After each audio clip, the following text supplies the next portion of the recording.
नमस्कार, मैं हूं अजय प्रकाश और आप देख रहे हैं जनज्वार। उत्तर प्रदेश में पिछले सप्ताह भर से जो राजनीतिक भूचाल मचा हुआ है, उसके अब कारण कुछ कुछ स्पष्ट होने लगे हैं।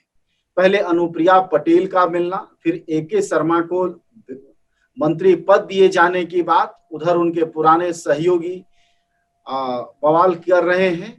साथ में निषाद पार्टी के लोगों की मुलाकात, प्रवीण निषाद मिले हैं, संजय निषाद मिले हैं। ये सब कुछ भूचाल जैसा है, लेकिन इस बीच एक नई बात आ गई है और कहा यह जा रहा है कि यह बात भाजपा के ही पक्ष में है कि उसने राज्य बंटवारे का वह पुराना सिगुफा फिर से छोड़ दिया है चुनाव के वक्त में, कि अब वह राज्य बंटवारे को लेकर चर्चा कर रहे हैं। असल में यह राज्य बंटवारा किसी कमजोरी को छुपाने का तरीका है, जैसा कि रहता है राजनीतिक पार्टियों का, या कुछ और है।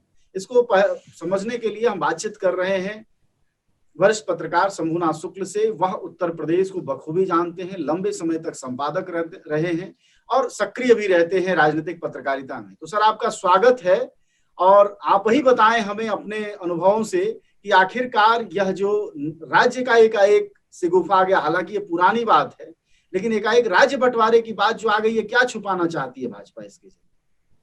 देखिए, राज्य जो बंटवारे की बात खासतौर पर उत्तर प्रदेश की बात आई है जी। बीजेपी या कोई भी पार्टी हो, कांग्रेस देखिए बंटवारे के किसी राज्य के बंटवारे के पक्ष नहीं थी। कांग्रेस के समय में बड़े राज्य को ज्यादा बढ़ावा मिलता था, और चाहे नेहरू जी रहे हों, चाहे इंदिरा जी रहे हों, उन्होंने बड़े राज्य बनाए। उत्तर प्रदेश जब से क्षेत्रीय पार्टियां आई और जब से खासतौर पर बीजेपी आई, उससे लगातार राज्यों को छोटा करने की कोशिश शुरू की। समाजवादी पार्टी तो नहीं की, लेकिन बहुजन समाज पार्टी छोटे छोटे राज्यों के पक्ष में थी। बीजेपी को दिक्कत ये कि बीजेपी को केंद्र में अपनी सरकार बचाए रखनी है, तो उत्तर प्रदेश को छोटा होना चाहिए।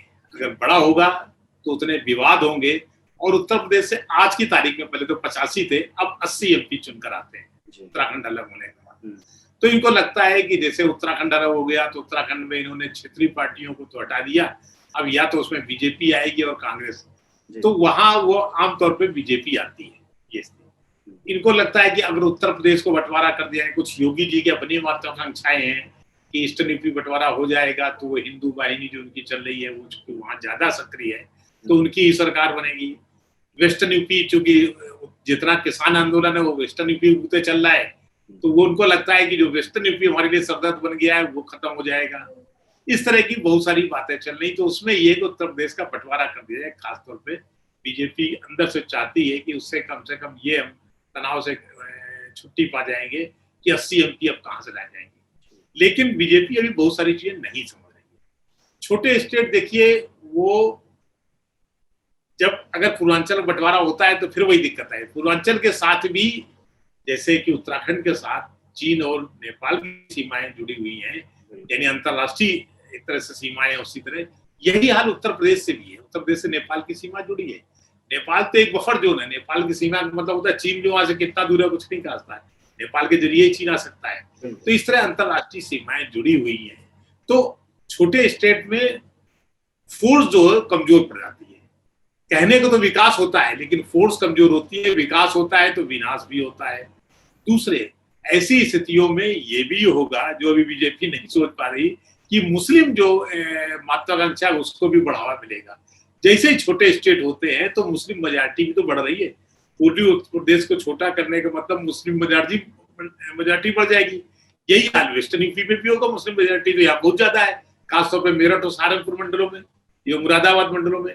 तो ये कौन सी तरीका है अभी जो हेल मेल के साथ रहा जाता है कि एक बड़ा, हम भी बड़े फक्र से कहते हैं कि उत्तर प्रदेश से आए हैं। इट मीन्स एक ऐसा प्रदेश जो शुरू होता है गाजियाबाद से, खत्म होता है जाकर के देवरिया में 1000 किलोमीटर का फासला होता है।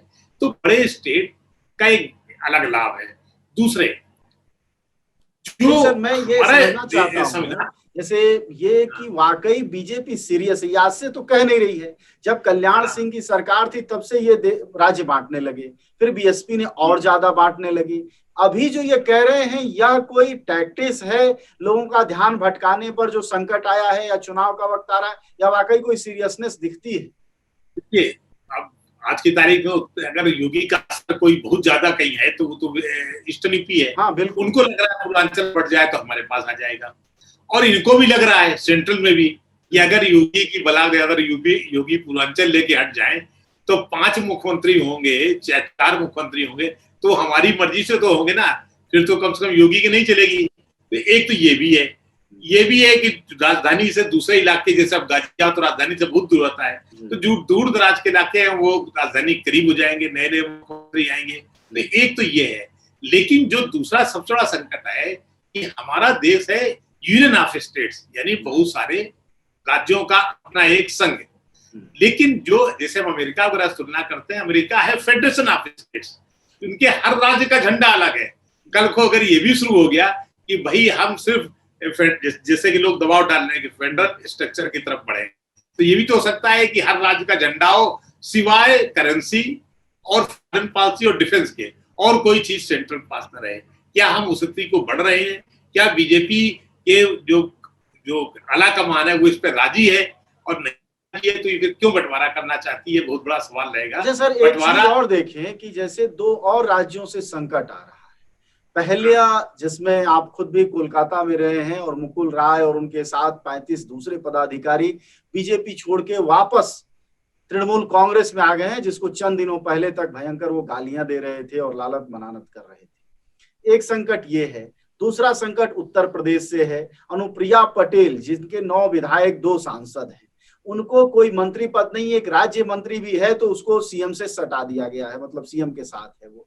तो कहने का मतलब ये कि यह जो चौतरफा चुनावी साल में संकट आ रहा है, वह संकट से उबरने का तो ये कोई लॉन्ग फॉर्म नहीं खोज रहे हैं कि इस विवाद में फंसाए रखो।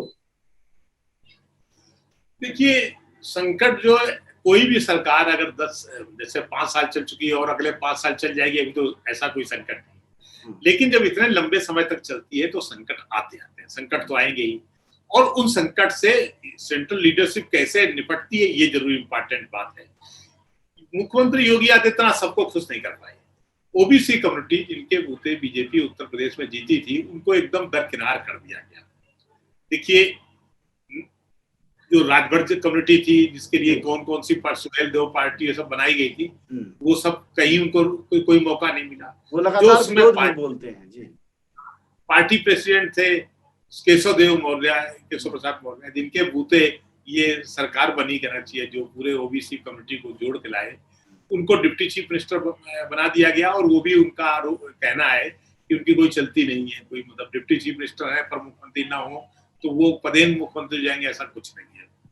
अच्छा, इसके साथ देखिए, अनुप्रिया पटेल के साथ जो 9 विधायक हैं वो भी उकड़े हुए पड़े हैं। वैसे अनुप्रिया पटेल की पार्टी में अपना भी असंतोष है, इसलिए अनुप्रिया पटेल बहुत विरोध कर पाएंगे ये नहीं लगता है। लेकिन केशव मौर्य और राजभर वाली जो पार्टी, उनके पास तो ताकत है। उत्तर प्रदेश में ये सब बहुत सारा असंतोष है, और इस ये संतोष एक पार्टी जब यहाँ जिस समय केंद्रीय नेतृत्व उत्तर प्रदेश को संभालने में लगा था, ठीक उसी समय बीजेपी के वहां बंगाल में खेला हो गया। और मुकुल राय जो पार्टी के वाइस प्रेसिडेंट थे बंगाल में, वो अचानक छोड़ देते हैं। और बीजेपी से अभी जीत गया है, अभी 1 महीने पहले वो जीत कर आए हैं और उन्होंने बीजेपी छोड़ दी। अकेले वो छोड़ दी, उनके बेटे ने भी छोड़ दी, और लोग छोड़ेंगे, राजीव बनर्जी हैं और कई लोग छोड़ने की लग रहा है कि अब लाइन लग जाएगी छोड़ने वालों की। तो बीजेपी जो इतनी ज्यादा कहना चाहिए साह से भरी हुई थी कि लोकसभा चुनाव के बाद कि अब वो पूरा बंगाल तो जीत लिया, लेकिन अब लग रहा है कि आने वाले दिनों में हो सकता है बीजेपी मुक्त बंगाल हो जाए, जिसकी संभावना अब ज्यादा नजर आ रही है। अच्छा सर, क्या ये बताएं कि अभी जैसी स्थितियां दिखाई दे रही हैं पिछले सप्ताह दिनों से, तो क्या ये लगता है, और बंगाल में जैसा परिणाम रहा कि बीजेपी, मोदी सरकार के 7 साल हो चुके हैं, इधर योगी आदित्यनाथ का भी अब चुनावी साल शुरू हो चुका है, तो क्या अब अवसान की तरफ बीजेपी जाएगी? क्योंकि जो वादे करके वो सत्ता में आई, चाहे अपने छोटे छोटे दलों से दोस्ती, जो वादे किए, जो पद देने की बातें थी, जो जातीय समीकरण है पूरे भारतीय सामाजिक ढांचे में, उसके प्रतिनिधित्व की जो बात थी, उसमें जो धोखाधड़ी हुई, उन सबके कारण अब अवसान की तरफ दिखती है क्या, या अपने राजनीतिक घमंड के कारण? ऐसा कहा जा सकता है अभी, या जल्दबाजी हो? अगर बीजेपी अवसान की तरफ जाएगी तो उसका घमंड ज्यादा होगा। अभी बीजेपी के लिए प्लस पॉइंट खासतौर पर केंद्रीय नेतृत्व या प्रधानमंत्री नरेंद्र मोदी का विकल्प नहीं दिख रहा है। उत्तर प्रदेश की बात अलग है, दूसरे प्रदेशों की बात अलग है, लेकिन सेंट्रल लीडरशिप में नरेंद्र मोदी अभी भी निर्विवाद नेता है और अपोजिशन तरफ से कोई चुनौती दिखाई पड़ रही है ऐसे नहीं। जो सबसे बड़ी पार्टी उनके खिलाफ खड़ी हो सकती है वो कांग्रेस है। कांग्रेस में अंदरूनी लड़ाई इस कदर है कि जितिन प्रसाद छोड़ गए, ज्योतिरादित्य छोड़ गए, और आज ही देखिए अभी मिलने आ चुके होंगे सचिन पायलट यहाँ पे दिल्ली, तो सचिन पायलट का अपना संतोष नहीं, वीरप्पा मोइली ने भी, जो पार्टी के उपाध्यक्ष हैं, उन्होंने भी वो किया। तो ये सारी स्थितियां जो कांग्रेस को खड़ा नहीं होने दे रही। जब तक अपोजिशन स्ट्रांग ना हो तब तक सेंट्रल लीडरशिप को बहुत खतरा नहीं होता। तो आज की तारीख में, कल क्या हो जाए मैं नहीं जानता, लेकिन आज की तारीख में फिलहाल मोदी सरकार को खतरा नहीं है। निश्चित तौर पर स्टेट पे असंतोष है, वो किस तरह दबाते हैं ये उनका कार्य कौशल जाने, लेकिन अभी नहीं दिखाई पड़ रहा कि मोदी का कोई विकल्प हो या मोदी को कोई खतरा हो। आज भी वोट जब मांगे जाएंगे तो मोदी के नाम पे ही मांगे जाएंगे। ये सब है। अच्छा, आखिरी सवाल ये कि क्या योगी आदित्यनाथ अरविंद शर्मा, जैसा कि कहा जा रहा है कि अरविंद शर्मा को गृह देने पर संभवतः वो राजी हो जाए, हालांकि नहीं भी कहा जा रहा था, तो मतलब अंततः कद कम तो करेगी बीजेपी, ऐसा लगता है योगी आदित्यनाथ का, जिसको कहते हैं कर्टेल करना, पर कतरना कहते हैं जी। जो उत्तर प्रदेश में एक असंतोष तो है कि अगड़े वर्सेस सवर्ण। दूसरा असंतोष है अगड़ों के भीतर, वो बहुत ज्यादा है, क्योंकि अगड़ों के भीतर दो जो इम्पोर्टेंट जातियां हैं, ब्राह्मण और राजपूत। तो राजपूतों को, जैसे ब्राह्मणों को लगता है कि राजपूतों ने उनको दबा के रखा, उनके डीएम एसपी नहीं है, और जिले में जो काम कोई राजपूत अगर ब्राह्मण विधायक या सांसद कराना चाहे तो नहीं होता, क्योंकि डीएम उसकी नहीं सुनता है, एसपी नहीं सुनते। इन कारण ब्राह्मण नाराज है। अब अरविंद शर्मा उसका विकल्प नहीं हो सकते। अरविंद शर्मा खुद शायद मोहता मेरे ख्याल से भूमिहार है, तो ये भूमिहार है। दूसरे अरविंद शर्मा का कोई मास भी सही है। अरविंद शर्मा की तुलना में अगर किसी ब्राह्मण से कहा जाए किसको वोट दोगे, तो योगी के साथ खड़ा हो जाएगा, क्योंकि उसको योगी का भगवा रंग दिखाई पड़ता है। अरविंद शर्मा तो सिर्फ एक ब्यूरोक्रेट रहे थे, तो योगी के समक्ष अरविंद शर्मा बहुत बौने हैं। और दूसरी हास्यास्पद स्थिति ये कि जितिन प्रसाद को लेके आए। जितिन प्रसाद को ब्राह्मण अपना नेता नहीं मानते, कोई मानता नहीं पूरे यूपी में। आज की तारीख में बीजेपी के पास कोई ब्राह्मण चेहरा है नहीं, इसलिए अरविंद शर्मा कोई विकल्प नहीं है। तो अंततः योगी बने रहेंगे जहां हैं, और राज्य के जो बंटवारे का इशू है यही भाजपा के लिए थोड़ा सा विटामिन डी का काम करेगा। लेकिन मुझे लगता नहीं बंटवारा होगा। नहीं, बंटवारा होगा नहीं, लेकिन उलझाया तो जा सकता है बंटवारे की पूरी बातचीत में। फिर वो जो पूर्वी उत्तर प्रदेश की पार्टियां हैं, हालांकि अनुप्रिया पटेल तो सेंट्रल यूपी माननी चाहिए क्योंकि वो तो कानपुर की हैं, लेकिन फिर भी जो उनका जो बेस है वो तो पूर्वी उत्तर प्रदेश में है। तो राजभर की पार्टियां का जो मौर्य जातियां हैं वो ईस्टर्न यूपी में बहुत ज्यादा है। उनको लग रहा है कि इससे थोड़ा उनको लाभ मिलेगा, बस उलझाने की राजनीति है। तो ठीक है सर, शुक्रिया बातचीत के लिए। हम लोग बातचीत कर रहे थे, शंभुनाथ शुक्ल थे हमारे साथ, वरिष्ठ पत्रकार हैं, उत्तर प्रदेश के राजनीति के जानकार हैं। दो मसलों पर हमने बातचीत की, एक तो जो खेला हुआ है पश्चिम बंगाल में, और दूसरा कि उत्तर प्रदेश में जो संकट आया है, राजनीतिक संकट, खासकर भाजपा में जो भूचाल है कि जितिन प्रसाद का आना, ए.के. शर्मा की एंट्री और अनुप्रिया पटेल का पहुंचना, उधर सुहेल देव पार्टी के लोगों का लगातार विरोध होना, उधर ब्राह्मण क्षत्रिय की टकराहट, इन सब टकराहटों का क्या एक रामबाण राज्य के बंटवारा हो जाएगा? क्योंकि राज्य का बंटवारा का सवाल ऐसा है जिसमें सभी पक्ष विपक्ष की पार्टियां और यहां तक कि सामाजिक संगठन उलझते हुए दिखाई दे रहे हैं। और अगर इस करने में बीजेपी सफल होती है तो अगले महीनों तक राज्य बंटवारे को लेकर बैलेंस बातचीत शुरू हो जाएगी, और हो सकता है कि जो फोकस इस समय योगी आदित्यनाथ की कमजोरियों पर है वो टल जाए। धन्यवाद सर बातचीत। न गोदी मीडिया, न विरोधी मीडिया, न इसकी मीडिया, न उसकी मीडिया, हम हैं जनता की मीडिया, जनज्वार। जनज्वार की हर खबर को जन जन तक पहुंचाने के लिए फेसबुक पेज को फॉलो करें, शेयर करें।